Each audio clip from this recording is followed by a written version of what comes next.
Welcome to Health Pod, your self-development hub on mental health, psychology, and spirituality.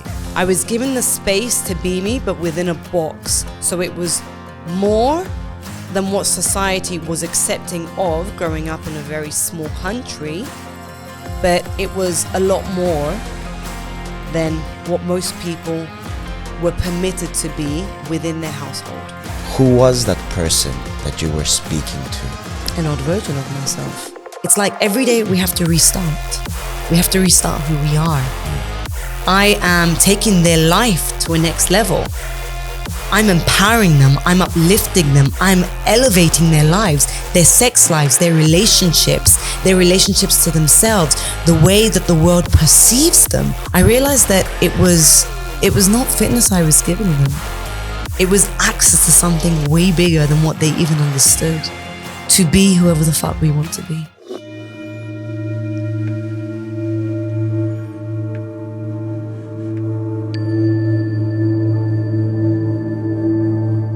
Welcome to another episode on Health Pod. I'm Hélène and I'm an empowerment and embodiment coach. And today we're going to be talking about how to step into your sovereign power, how to understand what confidence truly is, and how you can stop that inner critic from sabotaging your life. You can follow us on our IG channels, where you can find in the description here below. Do not forget to hit the subscribe button on our YouTube channel. We look forward to seeing you there. So, Hélène, welcome. Why, thank you. So this is possibly the most stressful episode that I will ever shoot on Health Pod, because... You better get it right. Yes, I better get it right. And I just want to get it right, give people the message that you want to communicate in the best way possible. So as your partner, I've watched you grow since the age that we've been together, the age of 23, now I'm 37. So we had a lot of growth together. Yeah. When I've met you, I've met a woman that was very confident, but also in a way distant, and she knew who she was. Was that always the case with you? Was that who you were, really? Okay. To start with, I'd like to say that I always felt confident, and I always knew what I was and who I was and what path I wanted to follow. But a lot of the time, society, my own mind, my fears got in the way of where I wanted to get to. But internally, I felt confident because I had sold myself a story that fit in with what society, what my family, what co-workers, what people around me, friends wanted me to be. But when I truly found out what confidence was throughout the years, I then recognized that, in fact, it was a facade. All along, I felt that, there was this, you mentioned that I was confident, but at the same time, there was this standoffish behavior. I was very detached from my emotions. And it was really hard for me to take a look inside and to recognize those emotions and to sit with them and to acknowledge them and give them space to flourish and clear. So I was holding on to a lot within my body, within my thoughts, and within who I thought the world wanted me to be and how I needed to project myself. Only when I started to break down who I was and recognize that, in fact, I was nothing but everything all at once, did I realize that, okay, who does Hélène want to be in this world?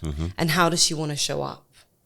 And the more authentic I was to myself, and the more I said no to things that didn't align, and I said yes to the things that felt like yeah, this is where my heart is leading me. This is what I want to do. This is not something that I have been taught I need to do or I need to be. The more I was stepping into my power, I was figuring out who I was and how I wanted to show up in the world and be more authentic to myself, to my relationships, be more vulnerable with myself, to be able to recognize what I'm feeling.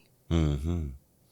So there was a connection between your intention on discovering what is my truest self, what do I really want, and how do I want to show up in the world. Mm-hmm. So you kind of integrated in a way what society expected from you, mm-hmm. but also connecting with your emotions and listening from inside mm-hmm. what you wanted to be like. I was always very intuitive. I would recognize what my body was feeling. I could feel certain things, but I chose to brush them away. Okay. I chose to push down those feelings and put on this I can do it attitude mm-hmm. with everything that I would do, whether that was being the top athlete within my school, being an A student at school, mm-hmm. Being praised by my parents, being praised by people around me, like, oh, you look so beautiful. Oh, you're amazing at athletics. Oh, you can, you're an A student. There was just so many aspects of myself. I was the typical A-type person. Yeah.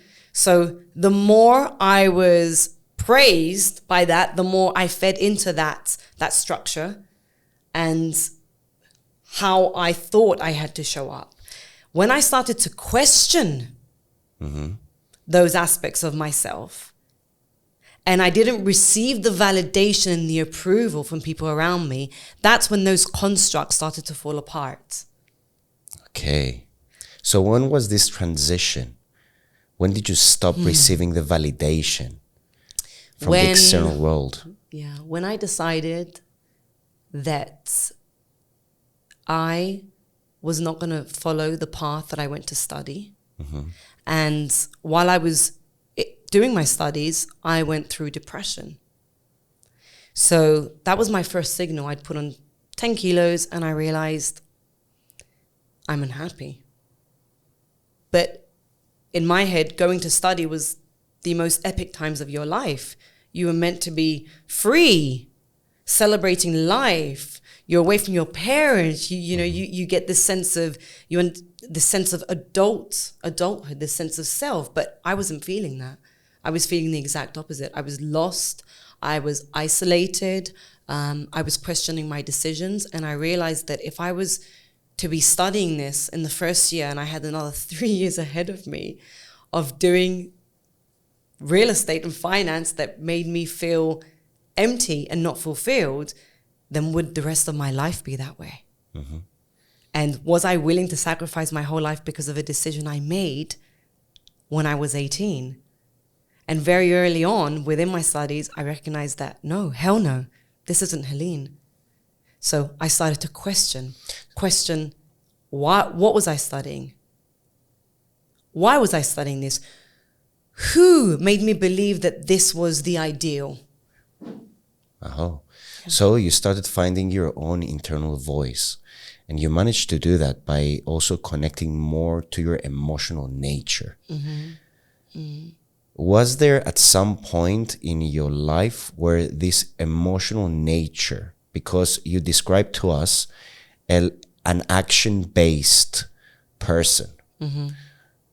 You were a volleyball player, you were good looking, you're a good student, so your performance was based on how good you were and the praise that you were receiving from the things that you were achieving. Yes. So you were more in an action-based, let's say, masculine type mm-hmm. nature. Mm-hmm. Why was this internal voice, this emotional voice inside of you suppressed? How could that be nurtured and facilitated to find your own internal voice? Did you see a specific model mm-hmm. in your family that made you divert from this internal voice? Growing up, within society and within my family, I saw models around me of women that were so focused on how they looked. And even though a lot of them around me were good looking and with really good bodies, there was always so much judgment and criticism that I experienced. It was all about looking in the mirror and saying, I don't like this part, or I feel uncomfortable with my jeans. And with that signaled to me that no matter what they looked like on the outside, they were still very unhappy on the inside. But my journey began from working on the outside. Okay, so it was an out-in journey. Yeah. And is this the right way to go on this journey of self-acceptance and self-love? I think everyone's got their own path. As long as there is awareness and recognition around your patterns and how you behave. But because as a society, we have so much focus on what the exterior looks like, it feels like it's a good place to start. But with regards to looking at yourself in the mirror and recognizing that I'm only focusing on the traits that I don't like and on the physical that doesn't make me feel fulfilled, then what else is there to explore there?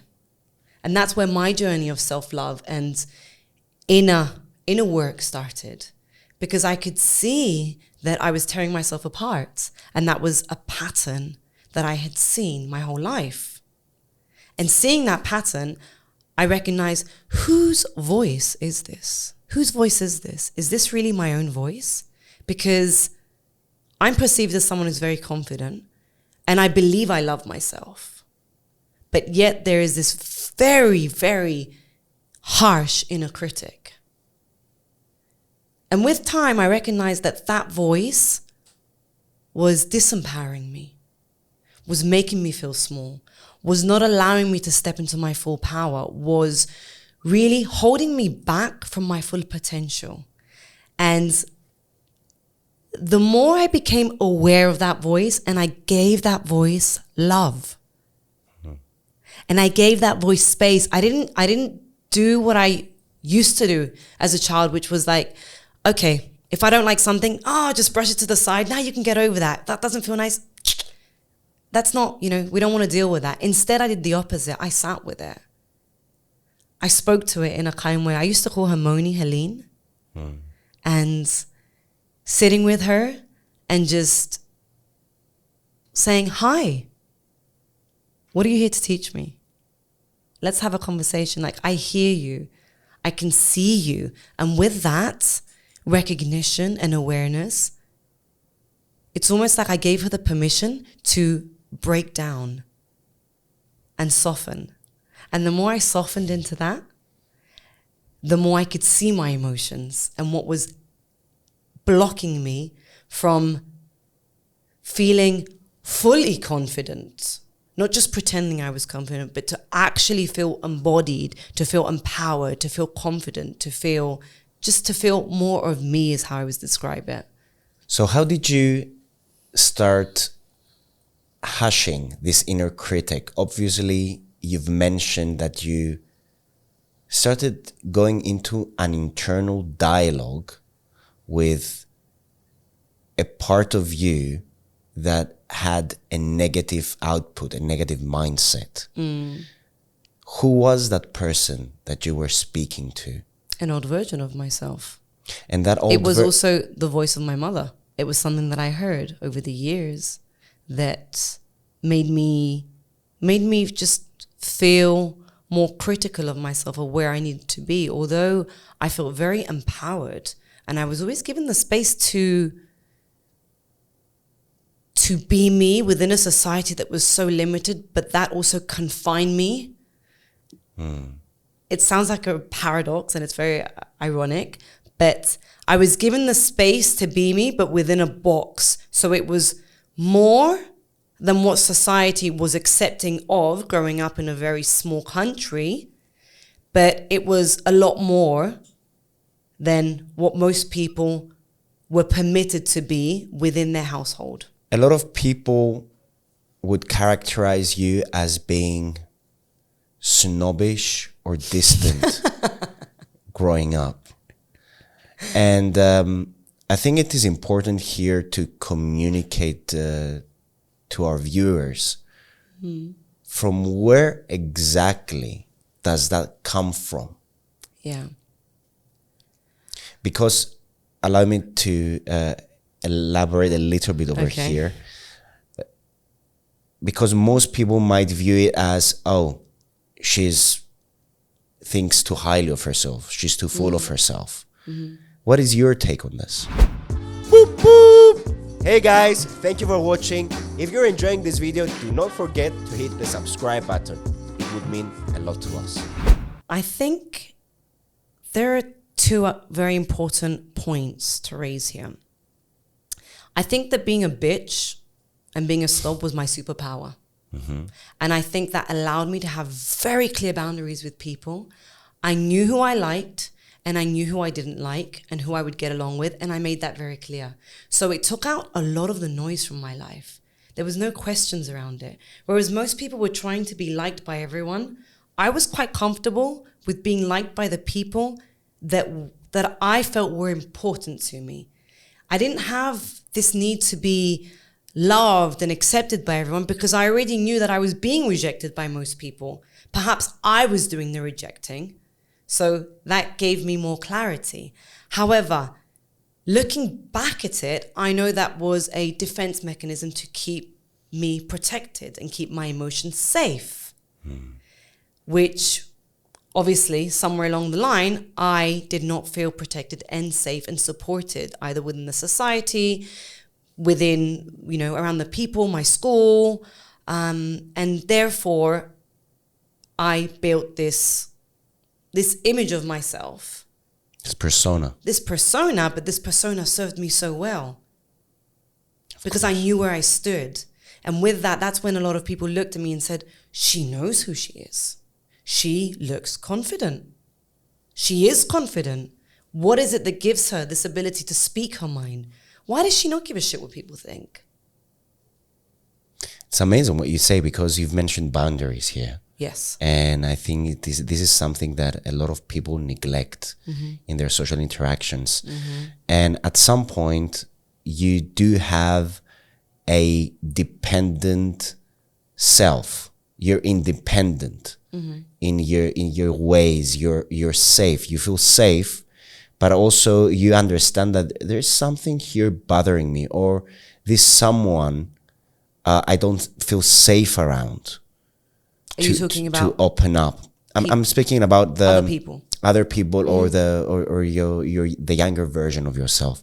Now, my next question to you is, which were those steps that you took that made you fully integrate your persona of what you might have been projecting to the outside world? And obviously there was this split because there was something else going on inside of you.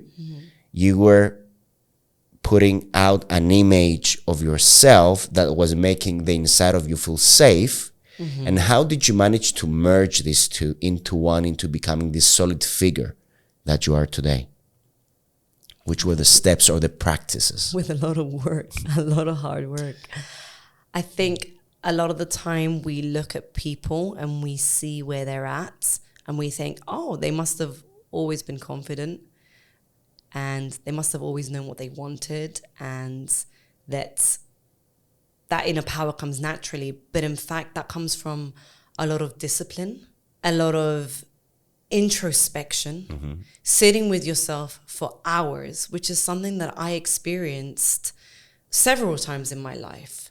So going back to when I went through depression throughout my studies, and I spent so many hours within my room trying to figure out what had gone wrong. Why was I thinking the way that I was thinking? Who was I becoming? How were my habits forming me? Eating really bad foods, drinking a lot, and discovering that I didn't feel like myself in this oversized, overweight body. And the second time that felt like a huge part of who I became was when we had to move to Saudi. And I moved there with the idea that I was going to be working in real estate and finance, because that's what I had just finished, and you got a job there. But moving there, it was such a male-dominant society that there was no way that I could work in that field. It didn't feel like there was room for that. And having spent so many hours by myself within 4 walls, keep in mind we didn't have kids then, you were at work a lot, that's when I had to sit with myself. I had to sit and think, well, who am I? How does this society work? What does the culture here look like? And what does that say about me? If they have this way of functioning as women, and this society and this religion says this and this about how they need to behave, but my culture and my upbringing says something completely different, where do I stand? What are my values? How do I want to represent myself? So with all of these thoughts and time alone came a lot of awareness and understanding as to who I was and perhaps what I was doing on this earth. And what was my biggest purpose? Your service to society. So just to kind of sum up what you've just said here and combining with what you said before, growing up, you were quite popular. You had people admired you. Mm-hmm. Hearing your school friends, they say that you were one of the most attractive girls of your year. And people used to admire you. And this solitude in Saudi Arabia, mm-hmm. when things that you've built in your home country were taken away from you, mm-hmm. you were really left with your pure essence yes. of who you were. Mm-hmm. And you were like, okay, if people are taking away from me my fame, my wealth, my status, my leadership, because I'm no longer, I don't have the permission to be the woman that I can show up as in Cyprus, then who am I? Mm-hmm. How did you start discovering who you were and your service to society? Initially, it started with fitness, with working on my body, with connecting to my body, because through fitness, I would get into a meditative state. My mind would clear. I would feel empowered. I would feel strong. I would feel that God, universe, whatever you want to call it, has given me a gift to be able to experience all this. And with that experience, I would get high. I would get a high to life. And that's exactly how I got myself out of depression. That's exactly how I would get myself out of a negative mindset when I lived in Saudi Arabia. When I went through postpartum depression after having Celeste, it was the discipline, the consistency, and the focus that I had to the promise I had made myself. The promise I had made to myself that I would show up for Hélène every single day, no matter what she felt like. It wasn't about, do you feel like working out? It was like you made a promise and you were going to stick to it. And with that promise and me showing up for myself, I found myself again. The part of myself that I had lost. And I rebuilt myself and that confidence and that power within my body, and to have the ability to experience life and gratitude for life. Yeah. And the connection to my body is so important. I feel that movement healed me. Absolutely. So hearing you now speak, I understand that what exercise has given you back, it's your self-esteem. Yes. And speaking to my therapist about it, he told me that because while I was filling up this application form, certain questions, he asked me, do you understand the reason why I have asked you if you exercise? Because he told me that discipline and just your non-negotiables, showing up for yourself on a daily basis. It could be initially for your body, because most of us, we start exercising for our outside goals. But with time, you realize that you exercise for your inner self, for how exercise makes you feel, and the way you show up every day for your inner well-being, in fact, gives you self-love and self-esteem. What other practices do you Live by? live by or teach your clients to live by? The practices that I followed and still stick to are essential to my self-esteem and self-care, as well as self-love. These are very important to me because they remind me every day who I am. And these practices included a range of them. So journaling and just writing out my thoughts and my feelings as to where I'm at every single day, and to recognize that some days are great and some days I'm not feeling like myself, but that's okay. And to give myself that permission to also feel into those days without giving myself the, how do I want to say it?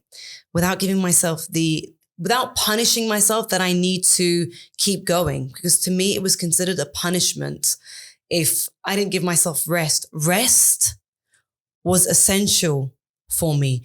Not so much physically, but to give myself permission to take days off.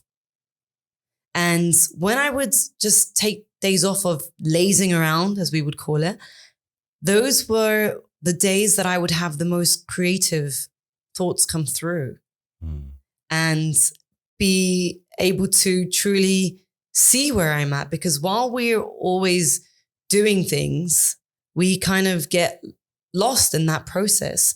Whereas when you have time to sit back and self-reflect and journal those thoughts out and give yourself permission to have shit days, then you're also allowing yourself to grow. Absolutely. So journaling was one of them. The other one was meditation. Meditation has been so essential to my life. I don't know where I would be today without meditation. Meditation, I must say, started differently for me. Meditation is perhaps a couple of things to me. It's when I paint. When I'm painting and I'm creating an artwork, which is something that I don't share a lot, but I love to paint. When I'm in that process, I'm in a meditative state. When I'm working out and I have my music on full blast, I'm in a meditative state. And with time, I taught my body to also learn how to sit still. And that is a skill in itself, which when I catch myself not practicing enough, I need more practice on it to be able to implement those practices and to be dedicated to them on a daily basis, because we forget. It's like every day we have to restart. We have to restart who we are. And the more we implement and have structure and routine to our everyday, you are remembering who you are. You are remembering what gives you power, what makes you feel empowered, because your mind will take you everywhere. Through the phone calls, through the admin work that you have to do, through picking up the kids. But when you are dedicated to those practices, you are reminding yourself, why have I come on this earth? What am I here to do? What is my plan for today? How do I feel? And you are realigning yourself. You're constantly changing that frequency. You're constantly remembering, okay, this is what I'm here to do. Wow. So this is absolutely so essential, because if we allow ourselves to get dragged into responsibilities, stories in our head, playing the victim, complaining, we tend to forget the why. We tend to forget the intention of our calling in this life. And that's when kind of depression hits in. And that's when people feel unsatisfied with their life. But what you're doing, you're reminding yourself on a daily basis how to keep track of your dreams and where you're heading in life. And this is also one of the reasons why you have managed to build such a huge success around you. Not only professionally wise, but also within our family, because you keep that vision and that direction alive within each one of us. And I thank you for that. Now, you said before that you went to Saudi Arabia with the scope of working in real estate. Yes. And eventually you fell into fitness. Yeah. I didn't fall into fitness. I remember a woman coming up to me working out in the gym and asking me to train her. And I thought, me? I'm not qualified to teach. I'm not qualified to train you. Although I had been doing that, I had been working with other people in the past with regards to their body. But when it came to making it official, I really thought that it was important that I went and got certain qualifications. And I remember flying to Dubai every single weekend to get accredited, to learn more about the body, the anatomy, the muscles. Just learn more about why I was doing what I was doing. Although I had the technical skills, because I had been working on my body for so many years. Since 13, I was a volleyball athlete, and then I transitioned into the gym.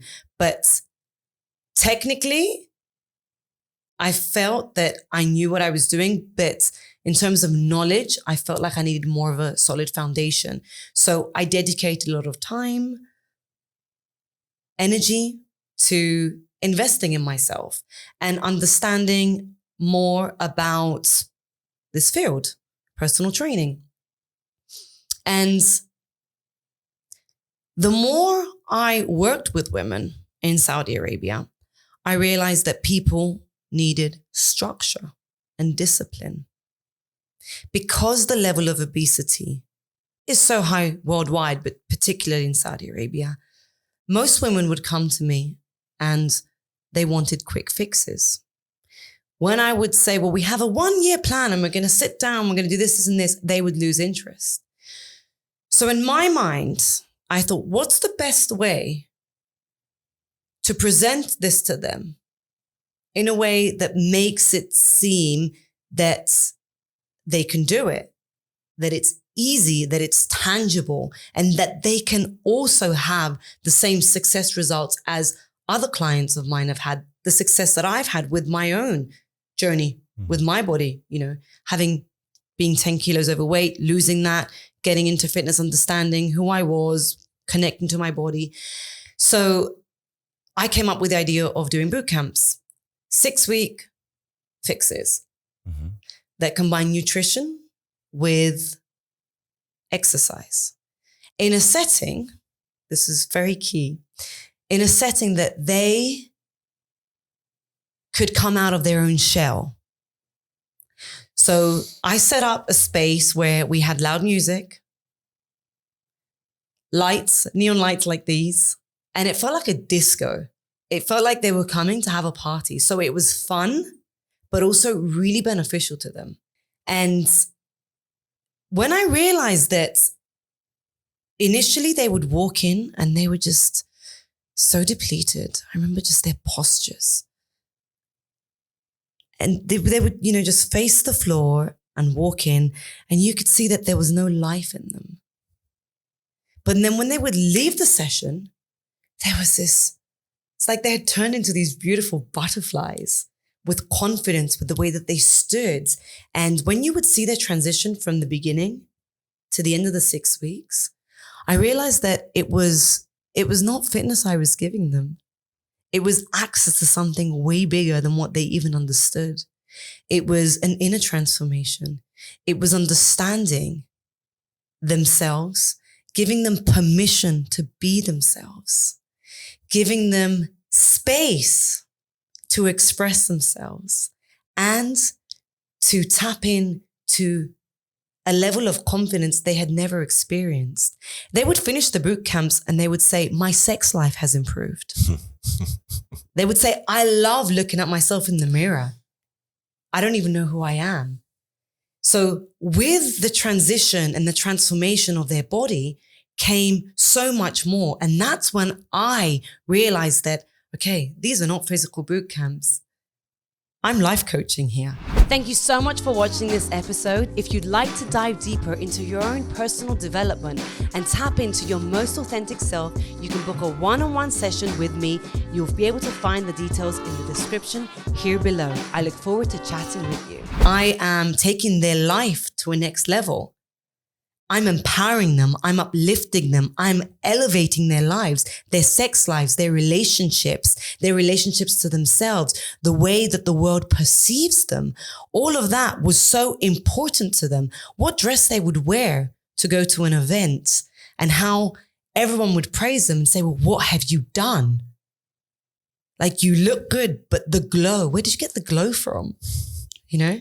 So that's what fitness was, that transitioned into empowerment coaching and embodiment coaching, where women were shown, I was working with them to show them a way on how to really embody, love, accept, and heal the relationship they had with themselves in order to know who they are and show up in a way that other people will look at and say, fuck, who have you become? That's very interesting. That's very interesting, because what I see there is that you provided a space for expression. You provided a space where people would come, unwind, grow, improve their self-image, get the right chemicals flowing within their body so that their slouchy shoulders become upright, their posture was changing, and all these micro adjustments that we're doing on our daily lives, and sometimes we neglect them, play such a huge role. Smiling more, standing straight, because even there are so many studies that show all this about how the biomechanics of our body relates also to our psychology. So it has been a fascinating journey leading women to all these transitions. Which are those traits that make you unique as a therapist? Okay, what makes me unique as a therapist? First of all, I don't consider myself a therapist. I don't like titles. And I have gone through many transitions of figuring out what I want to be called, but I feel that that is so limiting. But for people to understand what I do, I have named myself an empowerment and embodiment coach. And the uniqueness that I bring to the table is the relationship we have to our bodies, the understanding of our own mindsets, and how we can program ourselves in such a way to feel empowered. And what really makes me unique is that I've given myself permission to be myself fully. And I see that when people are around me, it's almost like they have that permission too. And I see that through the work that I'm currently doing, that I have transitioned to,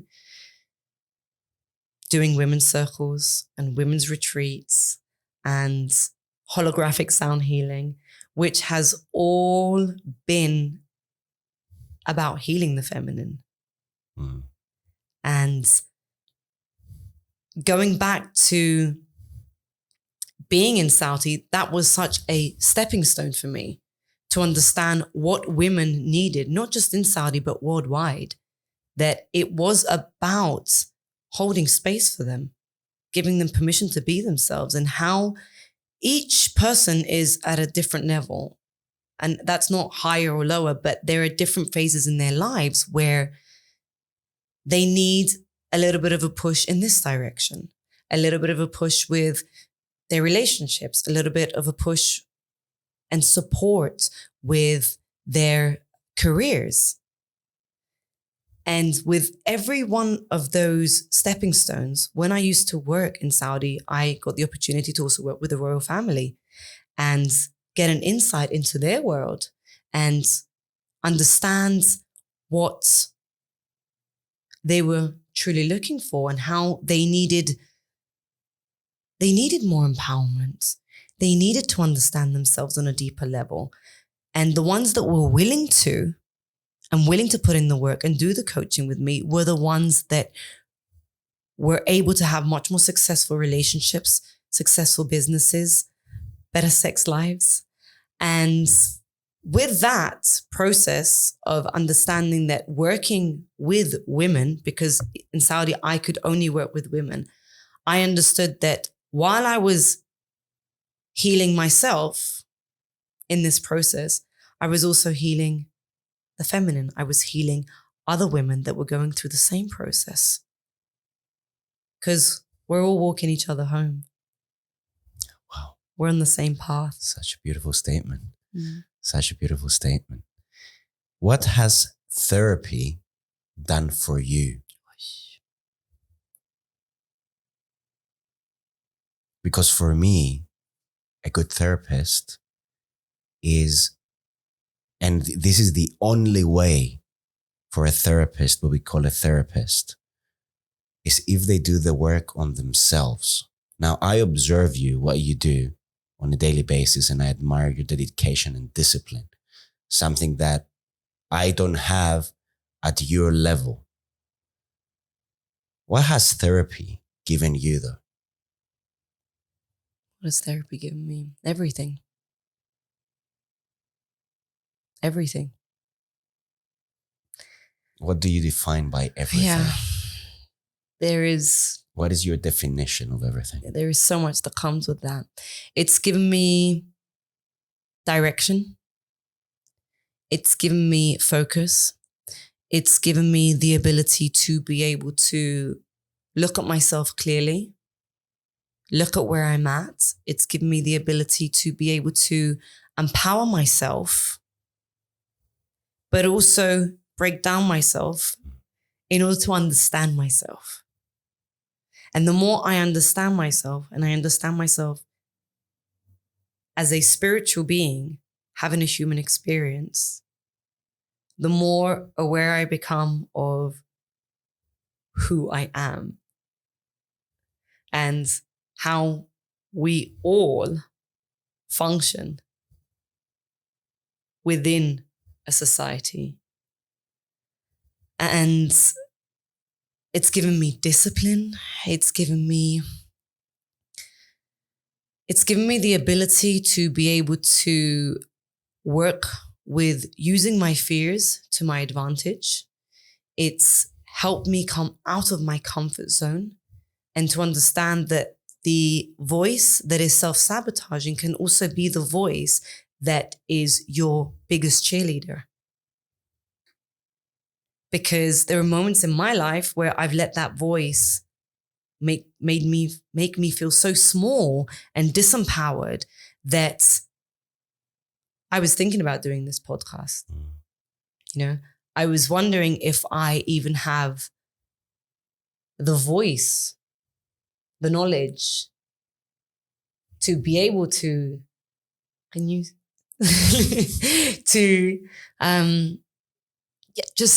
just be able to share my life experiences. And I know that most of us have this voice inside of us that says to us, your story is not worth it. Although we could learn so much from each other and grow. And everyone's story is so important. We're walking each other home.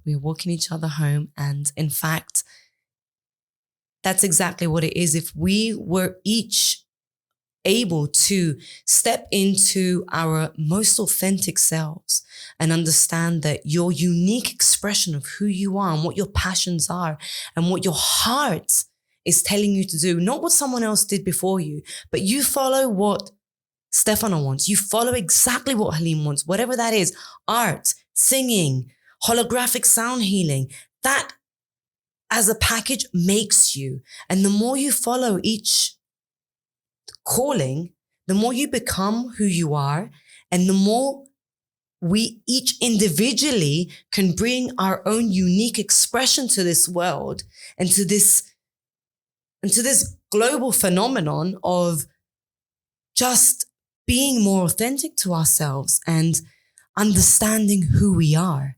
Because the more we give ourselves permission to follow those intuitions, signs, channelings that we have, then the more we give permission to the people around us to also be themselves.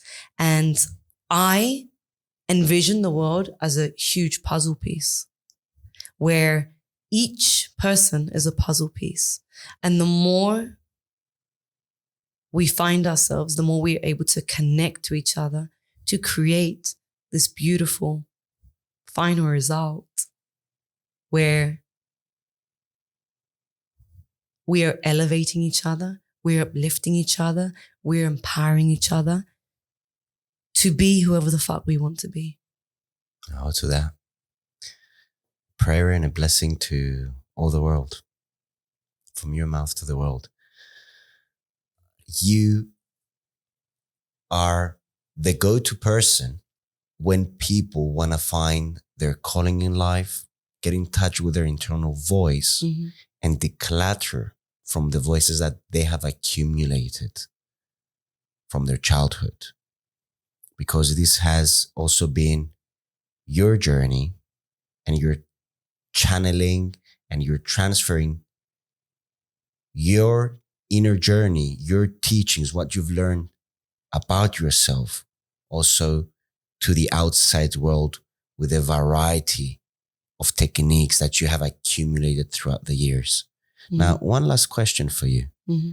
Was your partner also part of your personal growth? Yes. Yes, absolutely. But I feel that's a very, very deep discussion that we can definitely tackle on a separate episode with regards to relationships, because there is so much that we can cover with that, and how we tear each other down, but also empower each other within that context, which has allowed us to grow together. We've definitely been on... And we're still discovering. And we're still discovering. We are still growing together and just supporting each other, but at the same time giving each other the space to be who they need to be and feeling supported in that journey of understanding where you are at and how you want to show up in the world. So yes, you have played a major part. Of course I did. In that. Thank you all very much for watching us on this episode. I got my validation that I needed. And we'll see you on our next episode. Thank you. I love you. I love you. Thank you so much for watching this episode. It's been an absolute pleasure filming it for you guys. If you like the work that we are putting out into the world, please make sure you like this video and you subscribe to our channel. It really helps the work that we do. And if you would like to follow our journey on our IG accounts, as well as learn more about our services, we provide everything for you in the description below. Thanks for watching.